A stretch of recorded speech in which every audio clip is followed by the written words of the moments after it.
합니다. 네, 저는 사도행전 2장 오늘도 14절부터 21절까지의 말씀을 통해서 베드로의 변화, 베드로의 변화란 제목으로 다시 한번 은혜 받는 시간 되기를 원합니다. 여러분, 우리가 지난주 보았던 대로 오순절 성령 강림은 그 성령님의 임하심은 베드로를 변화시켰습니다. 그 자리에 참석한 120명의 문도들의 심령을 변화시키셨죠. 그래서 어떻게 보면 불가능을 가능케 하신 것이죠. 무식한 갈릴리 촌 출신의 베드로가 갑자기 위대한 설교가로 지금 등장하는 순간 아닙니까? 여러분, 성령님이 임하시니까요, 성령님께 사로잡히니까요, 성령님으로 충만해지니까요, 그 베드로의 입술과 생각을 누가 주장하신다고요? 성령님께서 주장하시는 거예요. 여러분, 오늘 그렇게 베드로는 담대하게 그 수많은 사람들을 향하여 외치고 있죠. 여러분들이 지금 생각하는 대로 지금 우리는 술에 취한 것이 아닙니다. 이 아침 9시에 누가 술을 먹겠습니까? 그런데 놀랍게도 이 즉흥적인 연설을 하는 베드로의 생각 속에 성령님께서 한 말씀을 떠오르게 하시죠.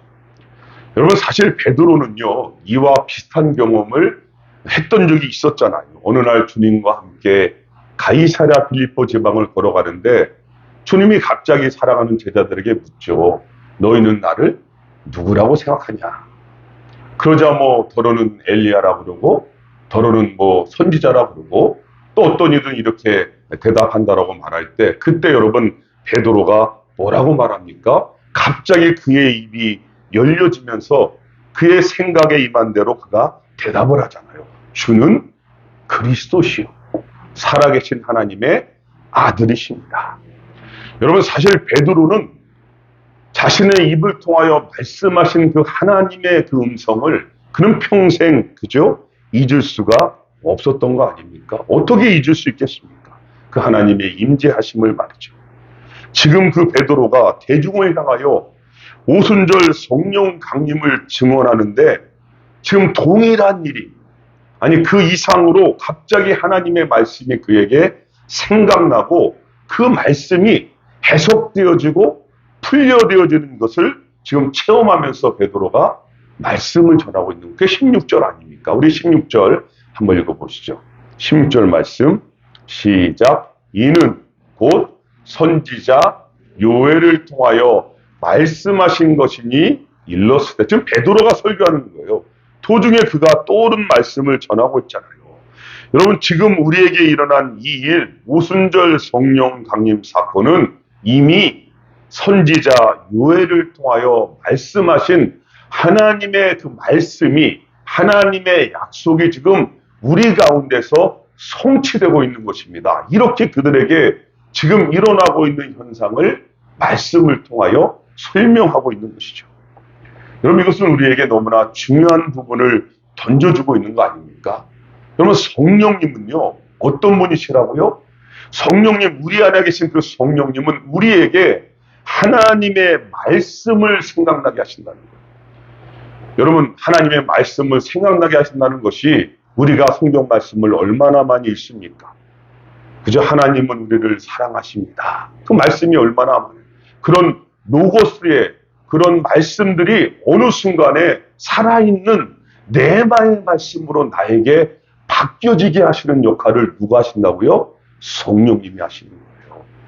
하나님이 나를 사랑하십니다. 수도 없이 읽었는데 그 말씀이 어느 순간에는 나에게 강력하게 쿵 하고 다가오면서 그 말씀이 능력과 살아있는 내마의 말씀으로 역사하는 것을 체험하게 되는 거 아닙니까? 여러분, 성령님께서 우리에게 보통 어떻게 다가오시죠? 크게 제가 4가지로 설명한다면, 성령님은 기도하는 가운데, 우리가 기도할 때 우리 안에서 그동안 우리 안에 있었던 말씀들을 떠오르게 하세요. 생각나게 하세요. 그 일이 성령님께서 하시는 역할입니다. 또 한 가지는 뭐냐면, 우리가 말씀을 또 읽는 가운데, 약간 기도하는 가운데고, 이번에는 하나님의 말씀을 읽는 가운데 갑자기 읽다가 어떤 말씀이 선명하게 나에게 다가오게 하시는 경우가 있어요. 이것도 성령님께서 우리에게 하시는 역사예요. 저 같은 경우는 글자로 이 글자가 살아서 꿈틀거리며 올라오는 경험까지도 했거든요. 읽고 있는데 그 말씀이 꿈틀거리며 올라오더라고요. 읽는 가운데 성령님께서 그렇게 역사하시죠. 또 하나는 뭐냐면 이제는 묵상이죠. 우리가 보통 콰이어 타임 큐티라고 그러잖아요.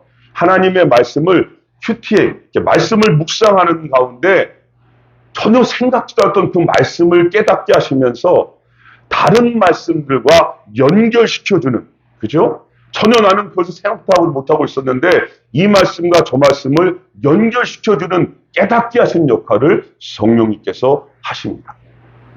또 한 가지는 자연이나 환경을 통해서 또는 고난이나 문제 속에서 우리가 고민하고 힘들어할 때 그때 우리가 성령님께서 말씀을 생각나게 하시면서 우리에게 위로로 찾아오세요. 그럼 제가 그런 죽음의 위험들을 겪고 수많은 고통 속에서 들었던 가장 위로가 되는 말씀은 원시가 내가 너를 사랑해.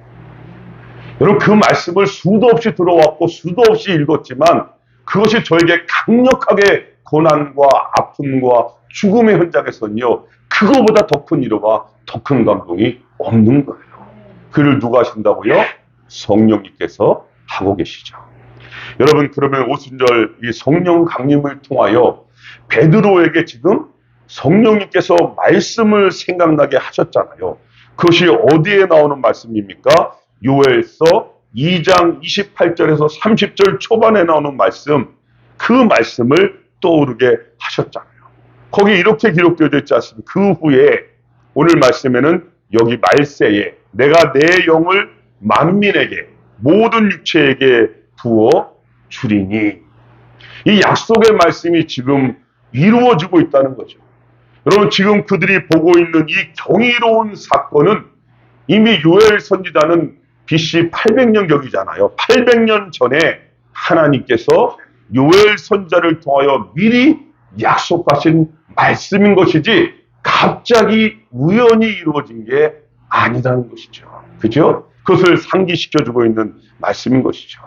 여러분 우리는 여기서 두 가지 단어를 주의 깊게 한번 보기를 원합니다. 첫 번째는 말세라고 하는 단어 아닙니까? 이 영어로 말세는 in the last days라고 하잖아요. 그죠? 마지막 날에 이 말세에 보통 유대인들이 생각하고 있는 이 말세의 개념은 뭐냐면 메시아, 그들이 기다리고 있는 메시아가 오시는 때를 그들은 말세라는 개념으로 생각하고 있잖아요.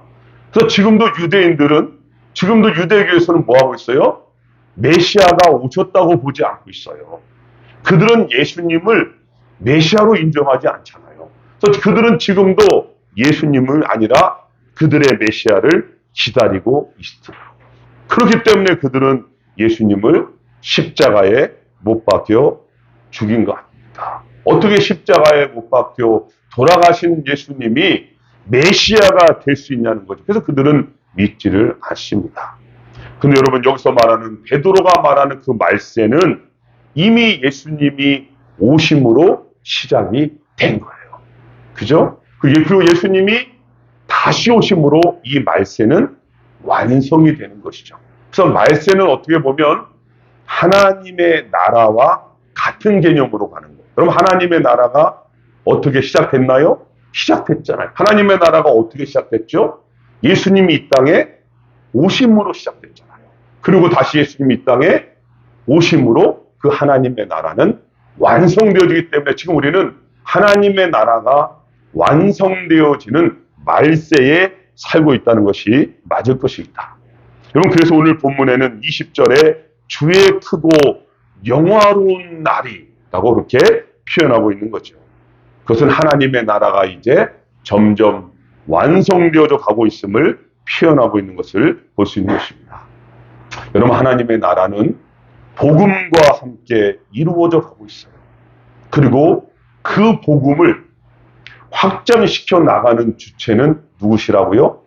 성령님이십니다. 그럼 그 성령님은 누구를 통해서 하나님의 나라를 확장시켜 나가고 있죠? 바로 교회.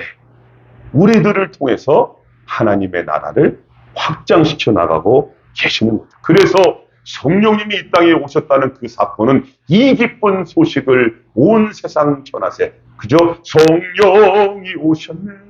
성령, 그 부르는 거예요. 이 기쁜 소식을 온 나라에, 그죠? 전해지는 하나님의 나라의 완성이 성령님께서 우리를 통하여, 복음을 통하여 이루어 가시기 때문인 것이죠. 그래서 오늘 본문은 이렇게 표현하고 있습니다. 17절 말씀 같이 한번 읽어보시죠.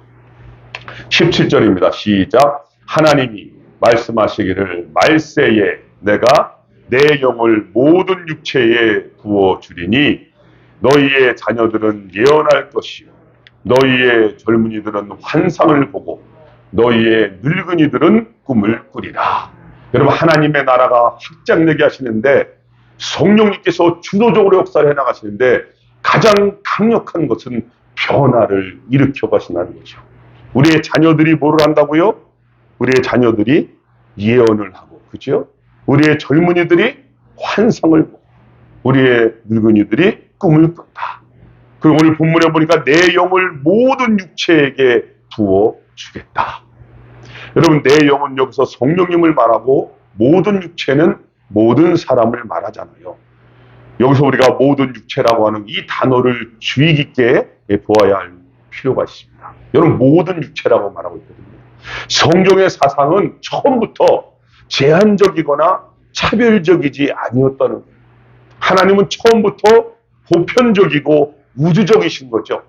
다시 말하면 주님은 처음부터 하나님은 인종의 차별을, 인종의 장벽을 가지신 분이 아니신 거예요. 처음부터 하나님은 그것을 허무신 거죠. 존재하게 만들지도 않으셨어요. 이렇게 차별을 만든 것은 죄악의 결과요, 사람의 교만이 만든 거 아니겠습니까? 여러분, 제가 항상 말씀드리지만 교만은 분열을 낳습니다. 그리고 교만은 분리를 가져오고 어떤 단체든 교만한 사람이 들어가면 그 단체는 깨어지게 되어 있잖아요. 여러분, 루시퍼가 그랬고 바벨탑이 그래서 깨어졌잖아요. 교만이 왜 무섭죠? 이 교만이 왜 무섭냐면 나도 모르게 때론 내가 알면서도 내가 하나님의 자리에 앉게 되는 거예요. 교만의 특징은 비판하고 정죄를 한단 말이에요. 그게 하나님의 자리잖아요. 근데 내가 그 자리에서 마치 그런 일에서 하나님이 되어버리기 때문에 그래서 무서운 거 아닙니까? 여러분, 그렇기 때문에 우리는 여기서 우리의 믿음을 다시 한번 점검해 볼 필요가 있는 거 아닙니까? 여러분, 제가 믿음의 단계를 여러 번 말씀드렸잖아요. 여러분, 믿음의 첫 번째 단계는 뭐냐면 있는 그대로 받아들이는 거예요. 그리고 용납하고 이해하는 게 첫 번째 단계란 말이에요. 아, 저분은 저래서 그렇구나. 아, 뭐 저분은 저래서 그럴 거야. 상대방에 대해서 비판하고 정죄하는 게 아니라 믿음의 첫 번째 단계는 용납하려고 하고 이해하려고 해야 되는 거예요. 아, 저분이 왜 그럴까? 그게 그래서 그렇구나라고 그 단계로 들어가야 되는 거예요. 그 단계로 들어가게 되면 믿음의 두 번째 단계에 뭐로 들어갑니까? 그러면 이제 용서의 단계로 들어가게 되는 거예요. 그죠? 주님께 용서를 받은 우리가 다른 사람을 용서하지 못할 사람이 어디 있겠습니까? 그죠? 만 가지 은혜를 받은 우리가 어떻게 다른 사람을 미워하고, 그죠? 용서하지 않을 수 있겠어요? 그래서 그 믿음의 두 번째 단계는 용서의 단계로 나아가야 돼요. 여기서 멈춰준 분들이 얼마나 많은지. 그리고 3단계로 넘어간다면 용서를 넘어서서 이제는 사랑의 단계로 나아가야 되는 거예요. 그죠? 용납하고 이해하는 단계에서 용서하는 단계로 이젠 용서에 머무는 것이 아니라 뭐라고요? 사랑하는 단계까지 나아가야 되는 거예요. 의식적으로든 무의식적으로든 사랑을 고백해야 되는 거예요. 그죠? 기도로 하는 거예요. 그러면 하나님이 역사하지 않습니까? 그러고 나서 네 번째 믿음의 단계는 축복을 해주는 겁니다. 여러분, 입이 열릴 때마다 마음껏 축복해 주시기 바랍니다. 여러분, 축복이 얼마나 귀한 거냐면요, 그분이 받으면 받아서 좋고 그분이 받지 않으면 우리가 빈 축복이 누구에게로 와요? 우리에게로 오는 거예요. 우리가 아니면 우리의 자자손손으로 내려가는 거예요. 여러분, 그걸 너무 많이 보고 있지 않습니까? 그러니까 마음껏 뭐 하라고요? 축복하세요. 목사님을 위해서도, 권사님을 위해서도, 장로님을 위해서도, 집사님을 위해서도 뭐 하라고요? 마음껏 축복해 주세요. 이게 얼마나 귀한 믿음의 법칙인지 모릅니다. 그러면 마지막 믿음의 5번째 단계에서 어떤 일이 벌어진다고요? 하나님의 영광이 나타납니다. 결국 믿음의 골은 하나님의 영광입니다. 그분이 영광을 받으시는 거예요. 여러분, 그렇게 더 성숙한 믿음의 단계로 나아가시기를 주님의 이름으로 축복합니다. 언제까지 1, 2단계에 머물러 있겠어요? 이제 나아가야죠. 그죠? 여러분, 오순절 성령 강림은 그래서 우리에게 너무나 중요한 거죠. 왜냐하면 제한적이고 부분적이었잖아요. 이스라엘 사람들은 자꾸만 유대인에게만으로 인종적으로 제한시켜버렸단 말이에요. 또 지역적으로는 이스라엘이라고 하는 그런 지역적인 한계, 언어적인 한계에 갇혀 있었었는데 이 오순절 성령 강림이 그것을 뛰어넘게 하신 거예요. 그들은 오순절 성령 강림으로 인하여 각 나라의 언어로 모든 사람 위에 역사하시는 것을 보여주는 땅끝의 시작을 체험하게 된 거죠. 그래서 마치 성령의 쓰나미를 연상케 한다고 보시면 되는 거예요. 여러분, 일본의 쓰나미를 보신 적 기억하시죠? 우리가 TV를 통하여 봤잖아요. 어떻습니까? 완전히 그냥 밀어 덮어버리잖아요. 그죠? 얼마나 무시무시합니까? 여러분, 아무리 원수마이가 발버둥 쳐도요, 이 성령의 쓰나미를 막을 수는 없는 줄로 믿습니다. 그리고 우리 개인과 가정, 사업, 직장, 교회도 마찬가지죠. 여러분, 성령님의 그 쓰나미가 우리 위에 임하면요, 우리의 분노, 우리의 상처, 우리의 고통, 우리의 아픔, 우리의 슬픔조차도 완전히 치유하신 줄로 믿습니다. 덮어버리시는 거예요. 치유하는 거예요. 회복이 안 되는 것은요, 아무것도 없어요. 그죠? 그게 성령님의 능력입니다. 그렇게 변화를 주시고 새로운 희망과 기쁨을 주는 거 아닙니까? 여러분, 제가 부목사를 마치고 이제 두 가지 옵션이 저한테 있었어요. 하나는 미국에서 담임 목사로 오라는 것이 하나 있었고, 또 하나는 이제 저를 위해서 기도하는 분들과 교회를 분립하는 그런 과정에 있었습니다. 그렇게 21일 동안 금식하며 기도할 때, 그때요, 기도하는 가운데 성령님께서 말씀을 통하여 깨닫게 해주시다. 그리고 또 찬송을 통하여 하늘에 나는 새도 먹이고 입히는 내가 하물며 너희일까 보냐. 그 말씀과 찬송으로 또 응답해 주시고, 그리고 기도하고 나왔는데 겨울이었는데요, 하얀 눈이 쫙 덮여 있는 거예요. 하얀 눈이 쫙 덮여 있는데 갑자기 그 눈을 보는데, 항상 보던 눈 아닙니까? 그저 겨울철에. 그런데 그 눈을 보는데 그 완전히 덮여 있는 하얀 눈을 보면서 내가 너와 저 눈처럼 항상 함께 할 거야. 나는 그런 깨달음으로 성령님께서 찾아가듯이라. 그렇게 하나님께서 우리의 삶을 인도하시는 것을 경험할 수 있었거든요. 여러분, 오늘 본문은 계속해서 성령이 충만하게 임하면 어떤 현상이 일어나게 되는지를 보여주고 있잖아요. 그 대표적인 게 뭐라고요? 좀 전에 말씀드렸지만 17절 말씀 다시 한번 읽어보죠. 17절입니다. 어떠한 변화가, 어떠한 현상이 일어나고 있는가? 17절 말씀 시작. 하나님이 말씀하시기를 말세에 내가 내 영을 모든 육체에 부어주리니 너희의 자녀들은 예언할 것이요 너희의 젊은이들은 환상을 보고 너희의 늙은이들은 꿈을 꾸리라. 아멘. 여러분, 성령님의 역사하심의 가장 강력한 특징은 뭐라고요? 변화가 일어나게 된다는 것입니다. 성령님께서 베드로를 변화시켰듯이 오늘 이 자리에는 우리 한 사람 한 사람을 변화시키겠다는 거예요. 자녀들은 뭐 한다고요? 예언을 하게 하고, 젊은이들은 환상을 보게 하고, 어르신들은 뭐라고요? 꿈을 꾸게 하고. 이게 사실은 뭐 젊은이들은 예언만 하고 뭐 환상만 보고 이게 아니라 결국 이 모든 것을 성령님께서 하시는데, 이 결정적인 요인이 뭐라고요? 성령님은 우리를 변화시키신다는 것입니다. 변화시킨다는 거죠. 여러분, 제가 이런 글을 봤습니다. 그리스도인은 변화하지 못하면 곧 변질된다. 참 의미 있지 않습니까? 이 글귀가 와닿더라고요. 그리스도인은 뭐라고요? 변화하지 못하면 변질된다. 참 의미 있는 말인 것 같아요. 여러분, 마치 우리 몸이 단 1초의 쉼도 없이 세포 분열을 일으키고 또 움직이면서 새로운 변화를 일으키듯이 끊임없는 그 변화의 몸부림이 바로 오늘의 우리를 만들어낸 것처럼 성령님은 우리를 변화시키는 분이십니다. 그 변화의 주체는 내가 아니라 누가 하신다고요? 우리 안에 계신 성령님이 하신 거예요. 여러분, 그분으로 인하여 변화가 오늘 베드로처럼 일어나게 되는 것이죠. 여러분, 우리가 우리의 자녀를, 우리의 가정을, 우리의 직장을, 우리의 사업을, 그리고 우리의 교회를 주님께 맡겨야 하는 이유가 여기에 있는 거예요. 내가 내 힘으로 그것을 변화시키려고 하면 내 힘으로 내가 인생의 운전대를 잡고 있는 한은 하나님이 역사하실 틈이 없는 거예요. 성령님이 역사하실 틈이 없잖아요. 여러분, 제발 힘들고 어려우시면 고집 부리지 마시고 그 하나님을 제발 좀 불러주세요. 우리 안에서 탄식하시는 성령님 도와주세요. 이끌어주세요. 치료해주세요. 함께해주세요. 그분은 그 음성을 듣고 싶어 하시거든요. 우리가 연약함으로 그분을 의지하기를, 내 손을 내려놓고 그분께 우리 운전대를 맡기기를 원하시기 때문에 그분이 바로 우리와 함께 하시는 성령님이신 줄로 믿습니다. 그렇죠? 여러분, 그래서 내 것을 빨리 포기해야 하나님의 은혜가 더 크게 임하는 줄로 믿습니다.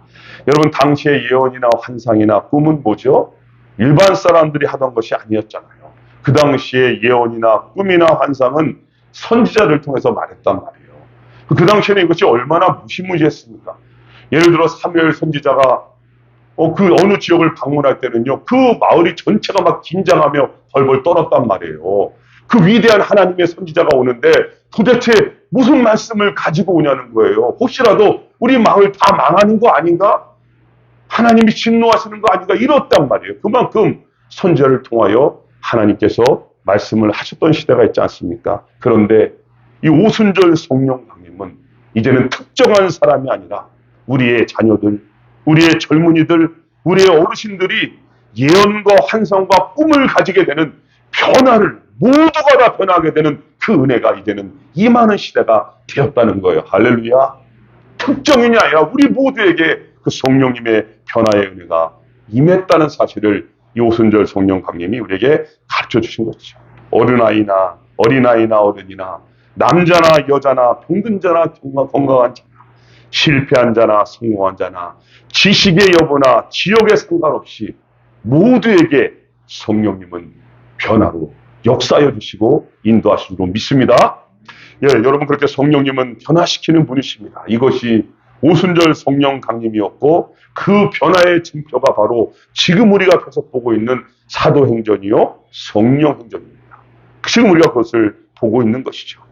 여러분, 그렇기 때문에 진정으로 성령의 임재가 있는 곳에는, 또 다른 말로 하면 하나님의 은혜가 강력하게 역사하는 곳에는 거기엔 반드시 문제도 또한 발생하는 것을 우리에게 보여주고자 하는 것이죠. 여러분, 많은 사람들이 성령의 임함으로 성령이 말하게 하심을 따라 방언도 말하고 은혜도 받지만 다 그런 게 아니었어요.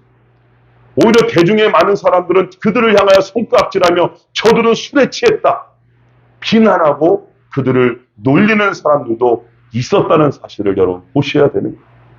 여러분, 그런 거예요. 성령님께서 우리의 삶에 주인이 되시는 것이 말로 아닌 실제가 되기 위해서는 때로는 우리의 삶에 우리가 견디기 힘든 고난이나 아픔이라는 과정을 통과해야만 되는 것을 가르쳐주고자 하는 거예요. 여러분, 그래서 시편 기자는 시편 119편 71절에서 이렇게 고백하고 있지 않습니까? 고난 당한 것이 내게 유익이라. 왜요? 이로 말미암아 내가 주의 율례는 말씀이잖아요. 주의 율례들을 배우게 되었나이다. 이것을 다른 말로 하면 뭡니까? 내가 그냥 지나쳤던 로고스의 말씀들이 실제로 내가 고난과 아픔을 통해 나에게 은혜와 감동으로 역사하는 네마의 말씀으로 변화되어지는 그 은혜와 능력을 체험하게 됐다는 거 아니겠습니까? 여러분, 그렇습니다. 성령님을 통하여 항상 네마의 말씀으로 인도함을 받으시기를 다시 한번 주님의 이름으로 축복합니다. 여러분, 이제 변화된 베드로는 이 요엘서 말씀에 이제 결론을 내리고 있어요. 그 결론이 21절입니다. 우리 21절 말씀 같이 한번 보시죠. 21절 있습니다. 시작. 누구든지 주의 이름을 부르는 자는 구원을 받으리라 하였느니라. 아멘. 누구든지 주의 이름을 부르는 자는 구원을 받으리라. 결론으로 나가고 있죠. 여러분, 그렇습니다. 베드로의 성령 강림의 결론은요, 사도행전 1장 8장에 우리가 봤던, 그죠? 결국 예수 믿는 의리들이 증인으로 모든 사람들이 구원을 받게 하는 증인으로 나가게 하는 그것이 바로 결론으로 등장하고 있다는 사실입니다. 여러분, 성령으로 변화된 삶이 곧 무슨 삶이에요? 증인의 삶임을 우리에게 말씀해 주는 거예요. 증인은 다른 것이 아니라 성령으로 변화되어진 우리들이 뭐라고요? 이 땅에, 이 세상에 뭐라고요? 증인이 되는 것입니다. 그래서 우리에게 말씀하고 있습니다.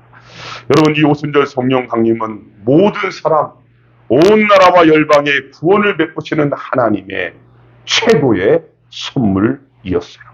요한복음 3장 10절 말씀대로 하나님이 세상을 이처럼 사랑하사 독생자를 주셨으니 이는 저를 믿는 자마다 멸망치 않고 뭐한다고요? 영생을 얻게 하려 하십니다. 그 말씀이 성취되어지는 순간이죠. 여러분, 그러므로 성령님의 임하심은 결국 우리로 온 나라와 열방에 구원을 이루기 위한 하나님의 초청이요, 하나님의 부르심입니다. 그죠? 우리가 구원을 받고 우리에게서 끝나는 것이 아니라 우리를 통하여 이 구원의 은혜 역사가 온 나라와 열방에 전해지기를 원하시는 하나님의 부르심이 이 성령의 강림의 결론으로 지금 등장하고 있는 것이죠. 여러분, 주님 다시 오시는 그날까지 이 복음을 위하여 우리가 뭐라고요? 충성된 증인으로 부름을 받은 줄로 믿습니다. 그렇게 쓰임받는 우리 모두가 우리 양중명성교회가 되시기를 바랍니다. 이제 말씀을 맺어보죠. 여러분, 오순절 성령 강림은 베드로를 완전히 변화시켰어요. 더 이상 그는요, 배신자도 아니고 이제는 그는요, 겁쟁이도 아니고 더 이상 베드로는요, 죽음을 두려워하지도 않지요. 베드로는 오히려 이 복음의 증인으로 담대하게 서서 외치고 있잖아요. 마지막 결론이 뭐라고요? 누구든지 주의 이름을 부르는 자는, 믿는 자는 구원을 받으리라. 여러분, 우리에게는 오늘도 변함없이 십자가의 그 사랑이 우리에게 지금도 흐르고 있는 줄로 믿습니다. 적어도 우리는 그 주님의 생명과 맞바꾸어진 최고로 고귀하고 존귀하고 보배로운 분들이세요. 여러분, 이것이 우리의 정체성이에요. 이것을 놓치면 안 되는 거예요. 그것이 십자가의 유약입니다. 여러분, 적어도 그것을 가진 사람들답게 이제는 복음의 능력을 잃어버린 이 시대에 다시 한번 성령 충만함으로 변화되어져서 우리가 일어서서 베드로처럼 외쳐야 되는 거예요. 누구든지 주의 이름을 부르면 구원을 받으리라. 그렇게 증인으로 쓰임받는 우리의 모든 삶이 되시기를 주님의 이름으로 축복합니다.